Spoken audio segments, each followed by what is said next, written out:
নমস্কার। সকল মা বাবা, দাদু দিদা, ঠাকুমা ঠাকুরদাদা, দাদা দিদি, ছোট ছোট ভাই বোনদের জানাই সরস্বতী পূজার প্রীতি ও আন্তরিক শুভেচ্ছা। আজ সরস্বতী পূজা এবং যেহেতু আমাদের বাড়িতে সরস্বতী পুজো, সকাল থেকে মায়ের জন্য নানান রকম ভোগ তৈরি হয়। আর দেখুন, আমিও ঠিক আজকে সন্ধ্যা আরতির জন্য মা সরস্বতীর জন্য লুচি আর সুজি বানাচ্ছি। ছোটবেলার থেকেই দেখে আসছি আমার মা সরস্বতী পূজায় সন্ধ্যা আরতির সময় লুচি এবং সুজি ভোগে দিতেন। তাই জন্য এই রীতি রেওয়াজটা আমি এখনো চালিয়ে রেখেছি, কারণ এই সব রীতি রেওয়াজ করতে আমি ভীষণ ভালোবাসি, এসব পালন করতে আমি ভীষণ ভালোবাসি। এর মধ্যে একটা আলাদাই আনন্দ, একটা স্মৃতি জড়িয়ে আছে। ছোটবেলার থেকে তো মাকে দেখে এসছি, সেখান থেকেই এসব দেখে দেখে শেখা।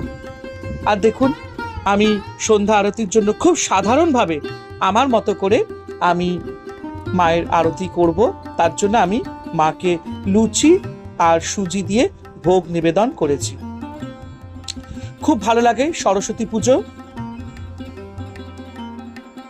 আয়োজন করতে, এবং সত্যি কথা বলতে সরস্বতী পুজোর একটা আলাদাই আমেজ।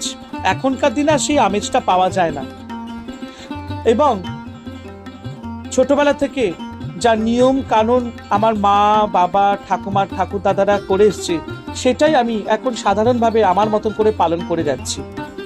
এবং আশা করব আমার ভবিষ্যতে যারা আসবে তাদেরকেও যাতে আমি এই নিয়ম কানুনটা যাতে আমি শেখাতে পারি, তাহলে আমি নিজেকে ধন্য বলে মনে করব।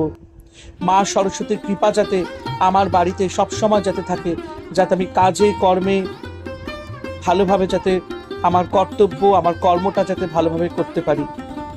সকলকে জানাই সরস্বতী পুজোর প্রীতি আন্তরিক শুভেচ্ছা। সবাই ভালো থাকবেন, আনন্দে থাকবেন।